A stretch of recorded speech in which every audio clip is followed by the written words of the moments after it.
Echoes of Olympus, a cosmic journey into Greek mythology. Welcome to our countdown of the top 10 most powerful Greek gods. These deities have shaped mythology and influenced cultures for centuries, their stories echoing through the millennia like light from distant stars, revealing the fundamental human need to understand the forces that govern our existence. We embark on a journey not just through ancient tales, but into the very fabric of human imagination, where gods walked among mortals, wielded unimaginable power, and embodied the passions, virtues, and flaws that continue to define us. Consider these myths as early attempts to map the cosmos of human experience, to give names and faces to the awesome and often terrifying powers of nature and the complexities of the human heart. These narratives, born from a civilization that laid so many cornerstones for Western thought, are more than mere fables. They are a testament to our species' innate curiosity, our drive to find order in chaos, and our capacity to weave intricate tapestries of meaning. The pantheon of Greek gods, with their intricate relationships and epic struggles, offers a profound lens through which we can examine timeless questions about power, justice, love, and fate. As we explore these figures, we are in a sense peering back at our own intellectual and cultural ancestors, observing how they grappled with the universe around them and the universe within. Join me, Wild Lion Paw, as we traverse the celestial realms and the shadowy depths of the underworld to meet the beings who commanded the storms, ruled the seas, and held sway over life and death. We'll delve into their domains, their symbols, and the epic sagas that cemented their places in the annals of human storytelling. Prepare to witness the majesty, the terror, and the enduring relevance of these ancient yet ever-present divine beings. The cosmos of Greek mythology awaits, vast and filled with wonders. Our journey begins at the very apex of divine authority with Zeus, the undisputed king of the gods.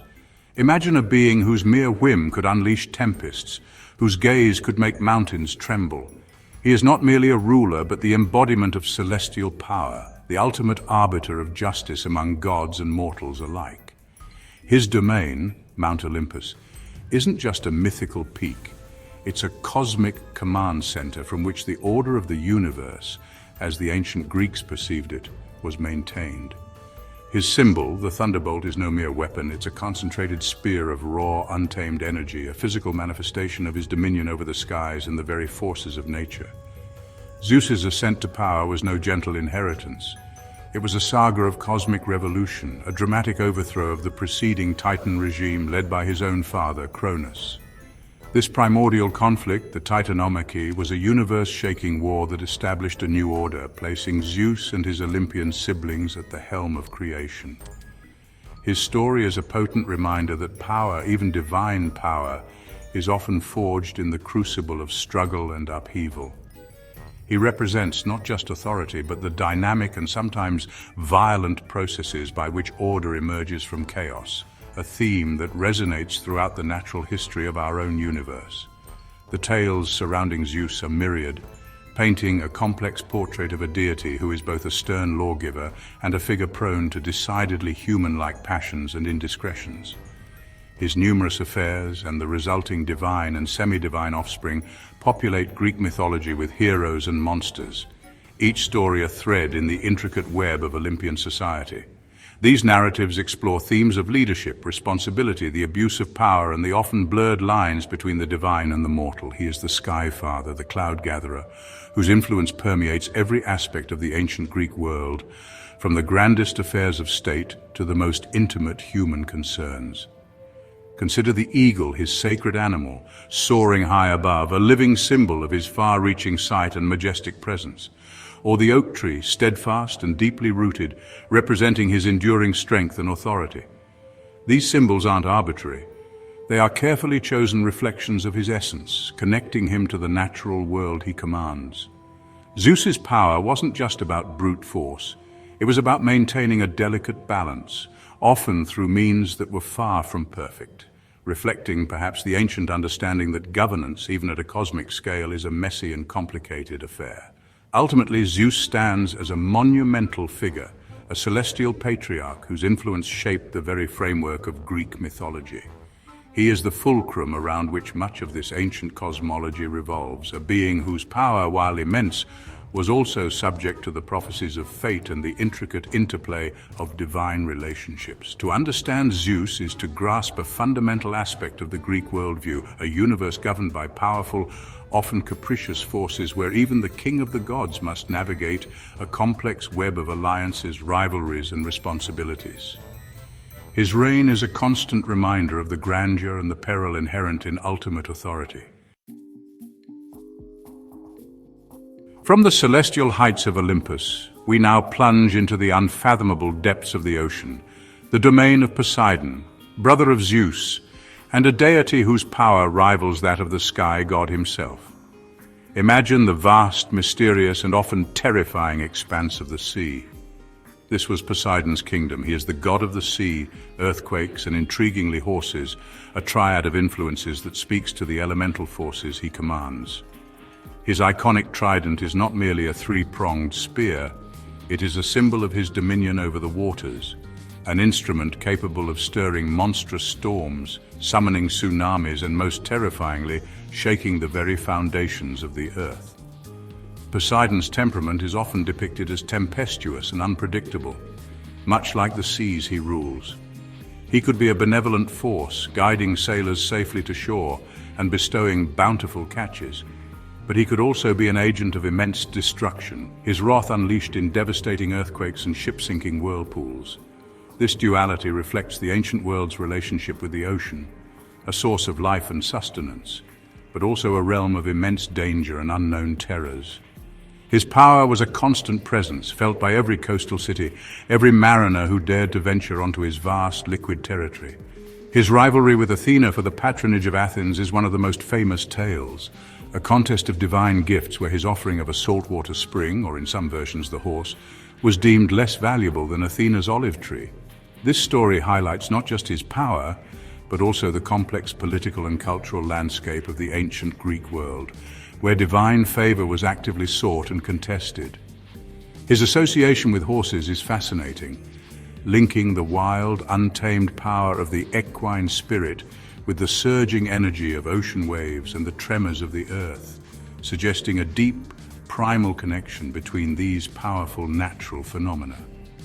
Consider the creatures of the deep dolphins, his sacred companions, and the mythical hippocampus, a creature with the four parts of a horse and the tail of a fish.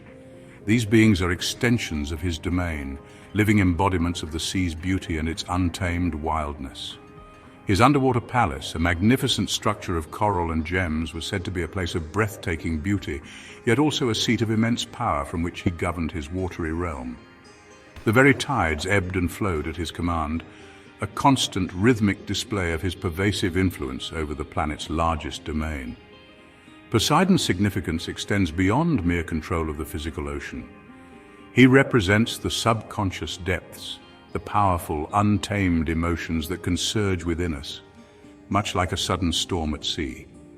He is a reminder of the raw elemental forces that lie just beneath the surface of our ordered world, forces that can be both life-giving and terrifyingly destructive. To encounter Poseidon in myth is to confront the awesome power of nature in one of its most formidable and awe-inspiring forms, a force that commands respect and often a healthy dose of fear. We now journey from the sunlit surface and the tumultuous seas to a realm shrouded in eternal twilight, the underworld, the domain of Hades. Though often miscast as a figure of pure evil, Hades is more accurately understood as the solemn, inexorable ruler of the dead, a king whose power lies in his unwavering governance over the souls that cross the river Styx. He is the third of the great brothers. Alongside Zeus and Poseidon, and his dominion, while less visible, is no less absolute. The very earth beneath our feet, with all its hidden riches, precious metals, and fertile soil, also falls under his sway, making him a god of wealth as well as death. His realm is not a place of punishment for all, but rather a vast, complex kingdom with different regions for different souls, the mournful asphodel meadows for the ordinary dead, Tartarus for the truly wicked, and Elysium for the heroic and virtuous. Hades himself is often depicted as a grim and unyielding figure, but rarely as malevolent without cause. His primary concern is maintaining the boundary between the living and the dead, ensuring that the natural order of existence is upheld. His abduction of Persephone, a central myth, reveals a deity capable of deep, albeit possessive, affection, and sets in motion the cycle of the seasons, a profound connection between the underworld and the life-giving earth. The symbols associated with Hades are potent and evocative: the helm of darkness or cap of invisibility, which allows him to move unseen, a metaphor perhaps for the unseen nature of death itself. Cerberus, the monstrous three-headed dog, guards the gates of his kingdom, ensuring that no soul escapes and no living mortal enters unbidden. These are not merely frightening images, they are representations of the finality and inescapability of death, a fundamental aspect of the human condition that the Greeks sought to understand and personify through this powerful, often misunderstood deity. Hades' power is unique among the Olympians. It is not wielded through thunderbolts or tempests, but through the quiet, unassailable authority over what comes after life. He commands legions of shades, and his pronouncements are final. While feared, he was also respected, for in his realm, all mortals, regardless of their earthly status, were ultimately equal. This aspect of his rule offers a stark perspective on justice and mortality, a leveling force in a world often marked by inequality. The riches he controls, the mineral wealth of the earth, also tie him to the cycle of life and decay, the very soil from which life springs and to which it returns. Understanding Hades requires us to look beyond popular modern interpretations and see him as the ancient Greeks did, a necessary if somber part of the cosmic order. He represents the inevitable, the ultimate transition that all living things must face. His kingdom, though dark, is an essential component of the universe, a counterpoint to the vibrant life of the world above. He is the silent, watchful guardian of a boundary that defines our existence, a stark reminder that life's preciousness is amplified by its finite nature. His power is the power of endings, and in the cyclical view of the ancients, the precursor to new beginnings. Chapter 4. Hera, the matriarch of Olympus, embodiment of divine queenship. Ascending once more to the luminous peaks of Mount Olympus, we encounter Hera, queen of the gods, sister and wife to Zeus. Her power is distinct from her husband's overt displays of force. It is the power of divine right, of established order, and the fierce protection of her domain: marriage, family, and childbirth. As the matriarch of the Olympian pantheon, her influence is pervasive, her authority second only to Zeus himself. She is not merely a consort, but a formidable goddess in her own right, whose favor was crucial and whose wrath was legendary. Hera's stories are often intertwined with Zeus's infidelities, and her reactions, while frequently portrayed as jealous and vengeful, can also be interpreted as a desperate defense of the sanctity of marriage, an institution she personifies. Her power lies in her unwavering commitment to this ideal, even in the face of constant provocation. She is the protectress of women, particularly wives, and her temples were places of significant worship, where vows were sanctified and the bonds of family were honored. Her regal bearing and unwavering gaze commanded respect, even from other powerful deities.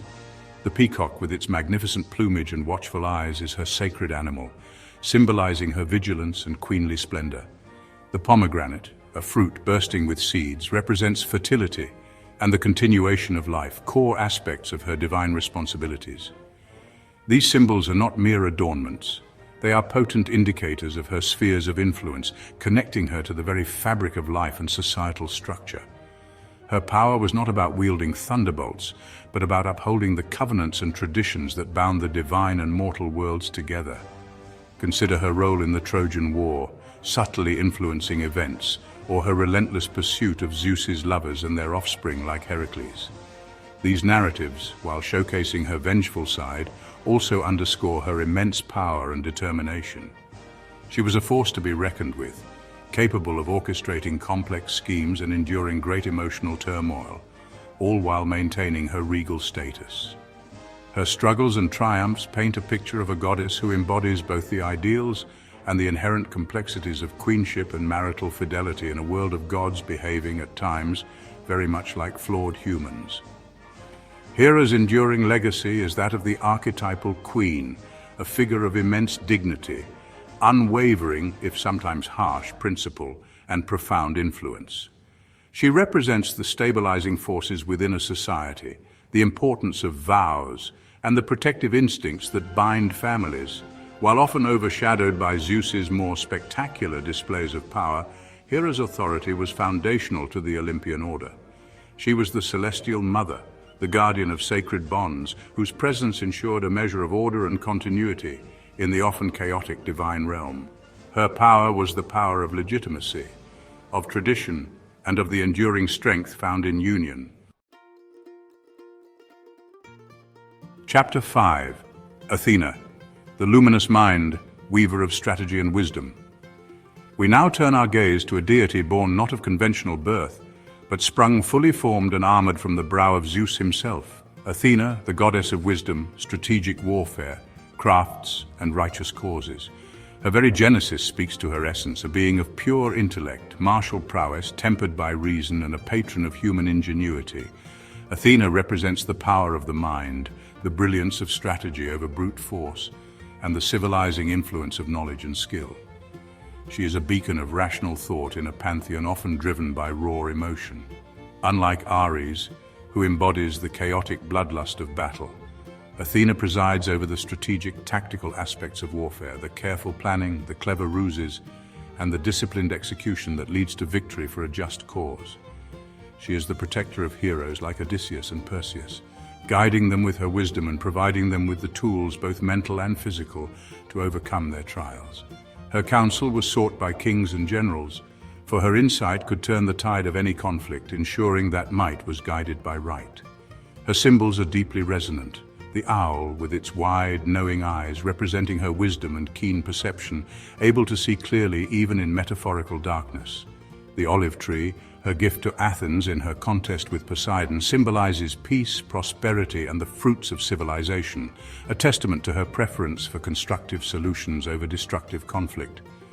She is also the patron of weavers and other artisans, celebrating the skill, patience, and creativity involved in transforming raw materials into objects of beauty and utility, a metaphor for the mind's ability to shape reality. Athena's city, Athens, became the cradle of democracy and philosophy, a fitting tribute to its patron goddess. The Parthenon, her magnificent temple on the Acropolis, stands as an enduring monument to her ideals of wisdom, artistry, and civic virtue. She embodies the pursuit of knowledge, the importance of education, and the power of intellectual endeavor to elevate human existence. Her influence encourages not just victory in war, but the flourishing of arts, sciences, and just governance in times of peace. In Athena, we find a compelling vision of power rooted in intellect and ethical purpose. She is a warrior, yes, but her strength is in her mind as much as her spear. She champions the thoughtful approach, the well-laid plan, and the cause that is just. Her presence in the Greek pantheon offers a profound counterpoint to more primal deities, highlighting the ancient Greek reverence for reason, skill, and the civilizing forces that allow societies to thrive. Athena is the shining light of strategic thought, a goddess whose power illuminates the path to enlightened action and enduring achievement. Chapter 6. Apollo, the radiant archer, harmonizer of sun, song, and prophecy. From the realm of strategic thought, we now bathe in the golden light of Apollo, one of the most complex and widely venerated gods in the Greek pantheon.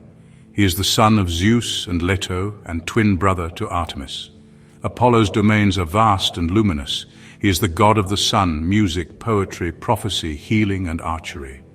His influence touches upon nearly every aspect of civilized life, representing order, harmony, and the pursuit of beauty and truth. He is the embodiment of the Hellenic ideal of the harmony of physical and moral beauty. As the god of the sun, often identified with Helios, Apollo drives the sun chariot across the sky each day, bringing light and life to the world. This celestial journey is a metaphor for enlightenment, the dispelling of darkness and ignorance. His association with music, particularly the lyre, signifies his power to create harmony and order out of chaos, to soothe the savage breast and elevate the human spirit. The melodies attributed to him were thought to possess divine power, capable of inspiring creativity and even healing the sick, linking his musical prowess to his role as a god of medicine. His most famous sanctuary, Delphi, was considered the navel of the ancient world, the place where mortals could receive prophecies from his oracle, the Pythia. This power over prophecy made Apollo a crucial intermediary between the divine and mortal realms, offering glimpses into the future, albeit often in enigmatic terms. His pronouncements, though sometimes obscure, held immense sway over personal destinies and the fate of nations. This prophetic ability underscores his connection to divine knowledge and the underlying order of the cosmos, which he, to some extent, could reveal. Apollo's skill as an archer is legendary, his silver bow capable of delivering swift death or conversely warding off evil. This martial aspect, however, is often tempered by his more artistic and intellectual pursuits. He is the leader of the Muses, the 9 goddesses of the arts and sciences, further cementing his role as a patron of culture and intellectual endeavor. He represents the pursuit of excellence in all its forms, from the disciplined skill of an archer to the sublime beauty of a perfectly crafted poem or song. Apollo embodies the rational, ordered, and beautiful aspects of the universe.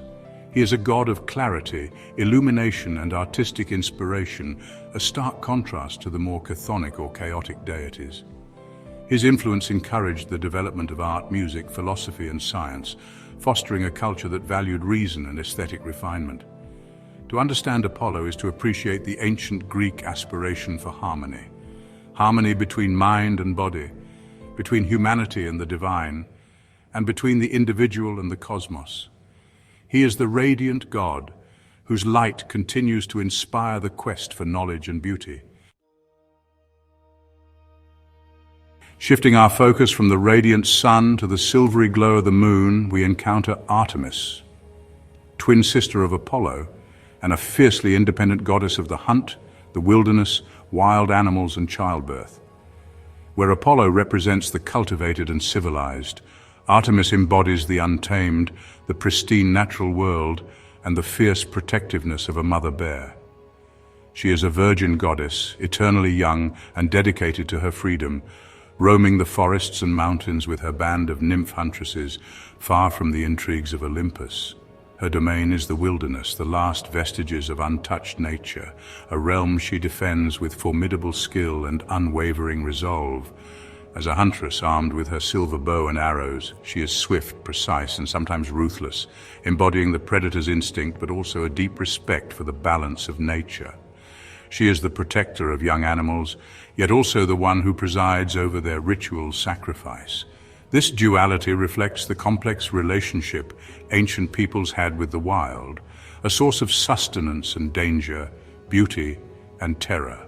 Artemis is a powerful protector of women, especially young girls and those in childbirth. Despite her own virginity, she was invoked to ease the pains of labor and ensure safe delivery, a paradox that highlights her compassionate, nurturing aspect, often hidden beneath her stern exterior. Her fierce independence and rejection of traditional female roles made her an icon of feminine strength and autonomy, a goddess who carved her own path, beholden to no one. This made her a figure of inspiration for women seeking to live life on their own terms. Her association with the moon links her to cycles, intuition, and the mysterious, often hidden aspects of nature and the feminine psyche. Just as the moon waxes and wanes, so too does Artemis represent the cyclical nature of life, death, and rebirth found in the wild. Her light is not the direct revealing light of Apollo's sun, but the subtle illuminating glow that reveals hidden paths and secret places. She is a goddess of boundaries between the wild and the civilized, between girlhood and womanhood, between life and the threshold of birth. Artemis commands respect through her unwavering dedication to her principles and her formidable power. She is a reminder of the wild, untamed spirit that exists within nature and perhaps within ourselves. Her stories often involve swift retribution for those who disrespect her, her nymphs, or the sanctity of her domain. To encounter Artemis is to confront the raw, untamed beauty and power of the natural world, a force that demands reverence and offers solace to those who seek refuge in its embrace. She is the eternal huntress, forever roaming the moonlit forests, a symbol of freedom and the fierce, protective spirit of the wild. Chapter 8. Aries, the crimson fury, embodiment of war's brutal heart. We now step onto the blood-soaked battlefields, the domain of Aries, the god of war. Unlike Athena, who represents strategy and righteous conflict, Aries embodies the visceral, brutal, and chaotic aspects of battle. The sheer adrenaline, the untamed aggression, the insatiable thirst for violence and destruction. He is the son of Zeus and Hera, yet he was often disliked by his fellow Olympians, even his own parents, for his relentless love of slaughter and discord. His power is the raw, untamed fury of combat, a force that revels in the clash of steel and the cries of the fallen. Aries is not a god of heroic valor in the same vein as many warrior heroes. Rather, he personifies the darker, more terrifying realities of war. He delights in the turmoil, the panic, and the sheer destructive force unleashed when armies collide. His companions are often Phobos, fear, and Deimos, terror, his sons who accompany him into battle, spreading dread and chaos among the ranks of mortals. His presence on the battlefield signified an escalation of violence, a descent into primal rage where reason and mercy are abandoned. His worship was less widespread and certainly less revered than that of Athena. While Spartans and other militaristic societies paid him homage, many Greeks viewed him with a mixture of fear and disdain. He represented an aspect of human nature and societal experience that was undeniable but not necessarily celebrated.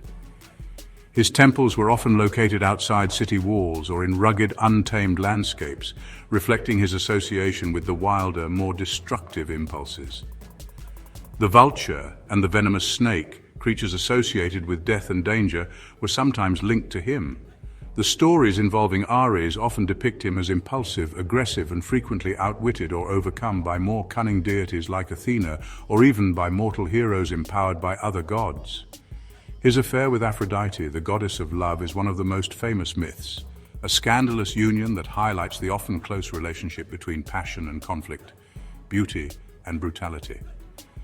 This relationship produced several offspring, including Harmonia, harmony, an ironic twist given Aries' nature, perhaps suggesting that even from conflict, some form of balance can eventually emerge. Aries' power is undeniable, for war has been a constant and devastating feature of human history. He is the divine representation of that brutal energy, the unthinking rage that drives men to slaughter.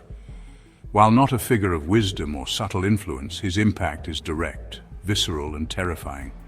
He serves as a stark reminder of the destructive potential inherent in conflict, the terrible cost of unbridled aggression, and the thin veneer of civilization that can be so easily shattered by the call to arms.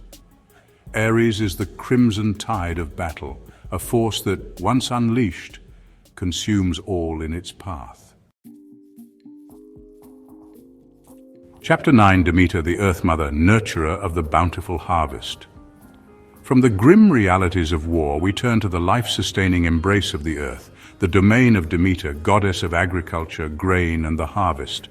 Her power is fundamental, for it is she who ensures the fertility of the land, the growth of crops, and thus the very survival of mortal communities. Demeter represents the nurturing, generative forces of nature, the quiet, persistent power that brings forth sustenance from the soil. She is the embodiment of the Earth Mother archetype, a figure of profound importance in a world dependent on the cyclical bounty of the fields. Her most central myth revolves around the abduction of her daughter, Persephone, by Hades. Demeter's grief and rage were so profound that she caused the earth to become barren, withholding her life-giving powers until Persephone was returned. This story is not just a tale of maternal love and loss. It is the ancient Greek explanation for the seasons. When Persephone is in the underworld, Demeter mourns, and winter descends upon the land. When Persephone returns, Demeter rejoices, and spring and summer bring forth abundance. This myth inextricably links Demeter's power to the fundamental rhythms of the natural world. The Eleusinian mysteries, one of the most sacred and secretive religious rites of ancient Greece, were dedicated to Demeter and Persephone. These rituals, which promised initiates a form of spiritual enlightenment and a more hopeful vision of the afterlife, underscore the profound reverence in which Demeter was held. Her worship was deeply connected to the agricultural cycle, to the planting and harvesting of grain, which was not just food but a symbol of life, death, and rebirth. She taught humanity the arts of agriculture, a gift that transformed nomadic hunter-gatherers into settled, civilized societies. Her symbols are potent and earthy, sheaves of wheat or barley representing the bounty of the harvest, the cornucopia or horn of plenty overflowing with fruits and grains symbolizing abundance and prosperity, and the poppy, which grows among the grain, perhaps hinting at the sleep of winter or the mystical aspects of her rites. Demeter's power is not flashy or violent, it is the steady, foundational power of growth, nourishment, and the enduring cycle of life. She is the patient cultivator, the generous provider. Demeter's influence is a reminder of our deep and abiding connection to the earth. She represents the sacredness of food, the importance of respecting the natural processes that sustain us, and the profound bond between mother and child. In an age where we are increasingly disconnected from the sources of our food, Demeter's story and her power serve as a vital call to remember and honor the earth that feeds us. She is the quiet strength of the fertile soil, the unwavering promise of the harvest, and the enduring love of a mother for her child, a power that truly makes the world go round. Chapter 10. Hermes, the swift messenger, patron of transitions and trade. Our final deity in this countdown is the fleet-footed Hermes, messenger of the gods and a master of many domains, trade, thieves, travelers, athletes, shepherds, and guide of souls to the underworld, psychopomp. He is perhaps the most versatile and accessible of the Olympians, a god who moves effortlessly between worlds, divine, mortal, and chthonic. His power lies in his speed, his cunning, his eloquence, and his ability to navigate boundaries, both literal and metaphorical. Hermes is the divine intermediary, the facilitator of communication and commerce. Born in a cave on Mount Selene, Hermes displayed his precocious nature almost immediately, famously stealing Apollo's cattle on the day of his birth. This act, far from earning him eternal condemnation, showcased his cleverness and ingenuity, qualities that Zeus himself admired. He invented the lyre from a tortoise shell, which he then traded to Apollo to appease him, an early demonstration of his skill in negotiation and commerce. His quick wit and silver tongue made him the ideal herald for Zeus, delivering messages and carrying out delicate diplomatic missions. His symbols are iconic: the caduceus, or kerikeon, a winged staff intertwined with two serpents, representing his role as a herald, and also associated with commerce and, in modern times, medicine, though this is sometimes confused with the rod of Asclepius. His winged sandals, talaria, and winged cap, petasos, signify his incredible speed, allowing him to traverse vast distances in the blink of an eye. He is the patron of merchants and markets, ensuring fair trade, or sometimes clever dealing, and also paradoxically of thieves, acknowledging the fine line between shrewd business and outright roguery. Hermes is also the psychopomp, the gentle guide who leads the souls of the deceased to the realm of Hades. This role highlights his ability to cross thresholds, to move between the land of the living and the land of the dead with ease and without fear. He is a god of transitions, of journeys, of roads and doorways, protecting travelers on their way and overseeing the passages of life. His presence is felt at crossroads, at marketplaces, and at the gymnasium, where athletes trained under his watchful eye. Hermes embodies the power of communication, connection, and ingenuity.